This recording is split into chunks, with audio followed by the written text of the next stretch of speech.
The past week has made Wichita State coach Greg Marshall come to appreciate the art of passing more than ever. After 5 straight years of protecting the basketball better than almost any program, Wichita State has a turnover epidemic. Through 2 games in American Athletic Conference play, the Shockers have committed 35 turnovers, the most in the conference. Almost a quarter of WSU's possessions are ending without a shot attempt. WSU doesn't have a 5th-year Malcolm Armstead or a future NBA player like Fred VanVleet or Landry Shamet at point guard. Marshall's 2 primary point guards have no prior Division I experience, and they are surrounded by players with no prior Division I experience. The biggest gut punch came Sunday when WSU, 7-7, squandered an 11-point lead with 3 minutes remaining in regulation when it had a winning probability of 97.1% in an eventual 85-81 overtime loss to Temple. The Shockers committed a season-high 21 turnovers. "Watching that film was just excruciating," Marshall said on his coach's show on Monday. But the sun did come up. "I wasn't so sure this time, Sunday. But the sun did come up and we have to get back to work. We can't get it back. It's a missed opportunity. All turnovers are detrimental to the team, but the worst kind, ones that lead directly to points within seconds for the other team, are what Marshall calls atomic bombs." When WSU was directed by Armstead, VanVleet and Shamet, atomic bombs were a rarity. They were experts at limiting devastating turnovers, and WSU likely averaged fewer than 1 per game over the course of a season, those in the program estimate. In WSU's last 3 games alone, all losses, the Shockers committed 15 atomic bomb turnovers. And that's not counting twice when a WSU ball handler was stripped and had to foul to prevent a fast break layup. "Maybe I need to wear a helmet over there on the sideline, like a World War II helmet," Marshall joked.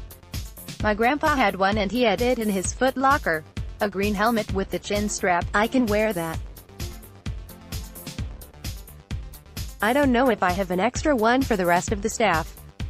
Maybe build a bomb shelter somewhere back in the tunnel where we can all go. We just don't know when it's coming. We don't get any advance warning. But WSU's turnovers have come in all forms lately. Ball handlers have been stripped. Drivers have been called for push-off fouls. Screeners have been whistled for illegal screens. Passes have been dropped. Receivers haven't met the ball. Passers haven't made crisp cross-court throws. You name it, and WSU has likely turned it over in that fashion lately. I make them run for turnovers in practice," Marshall said. "I guess that's not enough. We've got to get better at making decisions.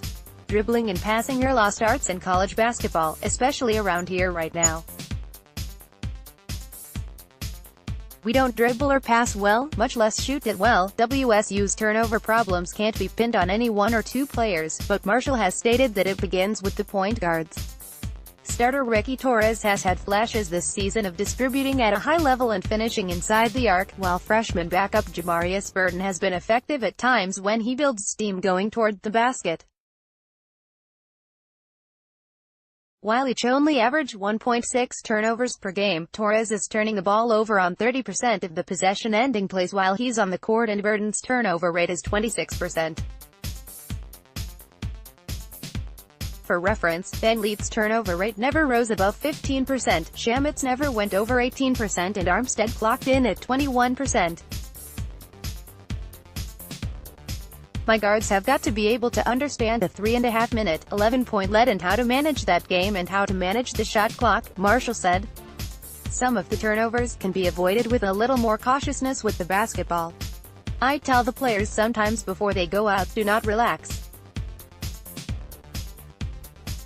You cannot relax. There is no relief coming for WSU, which plays arguably the 3 best teams in the American next, at Houston on Saturday, then at home against Central Florida and Cincinnati next week.